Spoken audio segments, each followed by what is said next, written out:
sure it's the right amount of hair that you have so it's consistent. Again, taking my section, you can see that section. It's quite a wide section, but it allows me to have a lot of control. Holding this straight out from the head, straight out from the parting.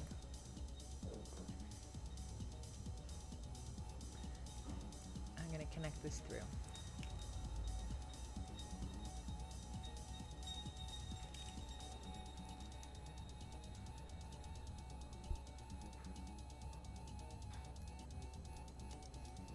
And again, my final section in the front.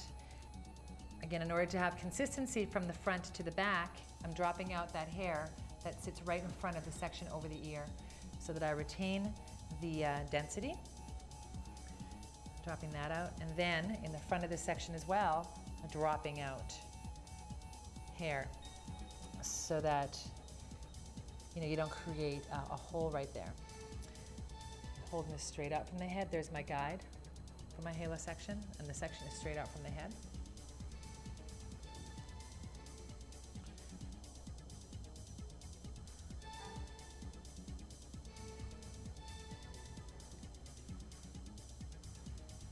There's my guide.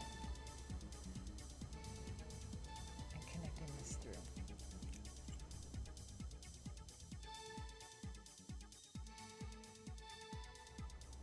I mean, you can see how that's really exaggerated the length that she has through the front. It's very, very sexy kind of a shape where, have all these long pieces and all of that nice layering through the interior of the haircut as well.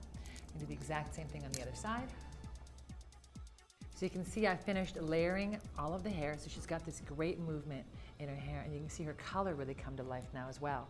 So I'm going to be switching over to my alpha blades, and I'm going to work through each section individually, doing a haircut within a haircut with the alpha blades, diminishing all of the solid lines through the interior of Cindy's haircut. So instead of recreating my halo guide, I'm just going to take a straight parting from the top of the head to the middle of the ear at that natural balance point. And I'm going to go right into the back of the haircut to start with in the 1-inch sections that I have previously cut. Combing this all straight back. Taking a 1-inch section down the center of the head. And now see, when you're working with these types of blades, the alpha blades, when you're diminishing the solid line, there's also an incredible textural connection that you'll get from section to section. So you want to be sure to make sure each section is separate, and you also want to avoid doing any type of cross-checking with this haircut. Holding this section straight out. And this is one of the reasons why you don't cross-check. Do you see this longer piece that I have in through here? Okay, that's because I haven't got the exact same section. And that's a good thing, because as you know, the guide came straight up. So each section of the layering gets longer and longer. So all the connection now comes with the alpha blade. So just coming in at my fingers, cutting in once, right at my fingers. I'm coming out in a brick-lay manner all the way through to the ends so that I diminish all of the solid lines. But I get the beautiful long, short texture. You can really see it in this hair too. You see blunt lines, and that all supports each other. And you can see exactly where you're texturizing the hair. So it's not guesswork, it's precision. It's just like doing a precision haircut with straight blades, except for you're putting texture into the lengths and ends of the hair. So keeping this section completely separate, moving into the bottom part of the section. And I'm going to break these ends up as well. Now this is also, when I break this up, where I start to create a textural connection into the hair that I have through the bottom part of the haircut. So it allows me to have that great support, and it'll give me a great movement and looseness through the back, so that it's not bulky through the back of the haircut. Working right through to the very, very ends, breaking that hair up. Coming into my next section. Nice crescent shaped section, so you really want to follow the exact same types of sections, conforming to the head shape. I mean, it wouldn't make sense to do a precision haircut with straight blades and then go in there and blindly texturize. So you really, want to do the texturizing so it supports your haircut. Again, I've picked up part of both sections. So you can see my second section and part of my third section. So what I'm going to do is I'm going to start breaking it up about 1.5 inches into the shortest section, and I'm going to cut right through to the very ends on the longest section. So this will give me all of that textural connection and will make this hair really hug the head and give a really nice head shape type of layering. Okay, so you can see how diminished any kind of a solid line, and I've worked right through to the very ends. And anywhere where you see that the hair might be heavy, you just go right back in and just break it up a little bit more.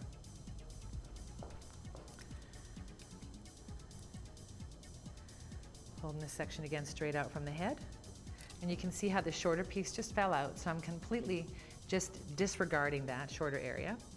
Holding this out, and I'm going to be cutting in about 1.5 inches into this hair and just really breaking this up so that you have that really nice movement.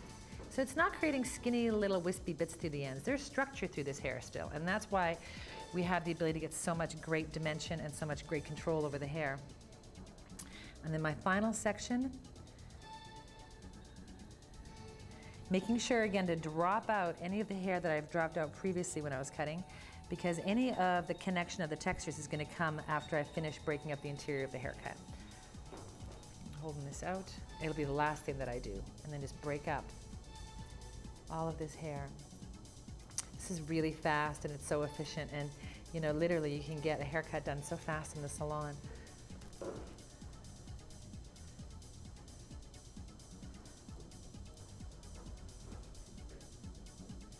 So now I have a really nice chunky texture in through here, and that hair is looser.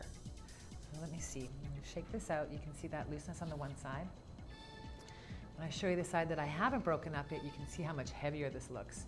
The hair doesn't have quite as much movement. The shape is nice, but the minute that you break up the solid lines, you get this really beautiful movement in the hair.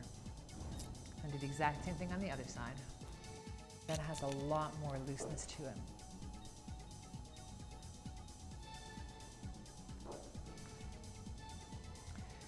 Work right into the front of the haircut in the exact same manner. Pushing the back out of the way and coming right into the front of the haircut.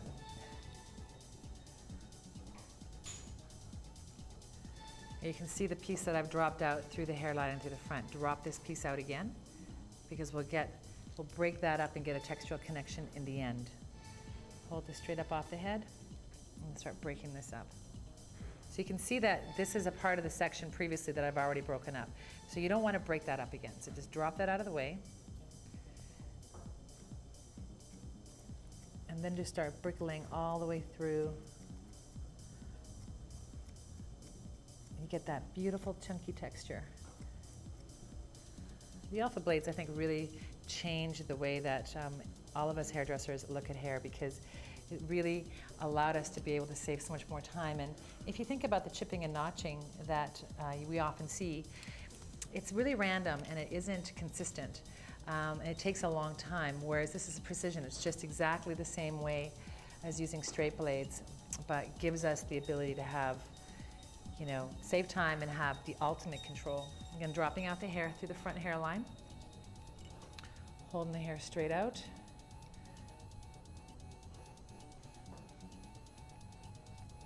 Start breaking this up.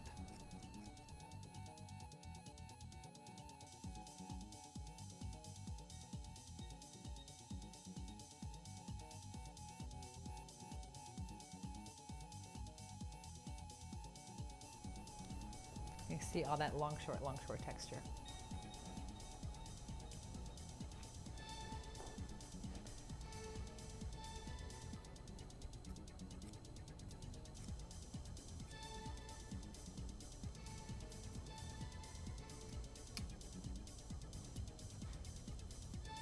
So right to the very ends, if you leave this heavy through the ends, all the weight's going to travel to that area.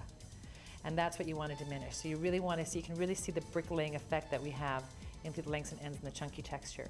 So you really want to go right to the very, very ends so that the weight doesn't travel to those areas.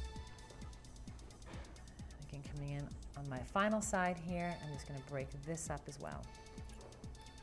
So you look at this color, it's so beautiful, because basically what we've done is we've taken opposing sections. So you can see on the one side underneath it's quite light, on the other side it's quite dark, and we just shift it all the way through the haircut, or through the hair, so you get this really modeled, almost like a calico cat type of a look with those caramel bits and then that chocolate brown as the base of it. And I think it's just beautiful for these longer shapes because it adds so much interest.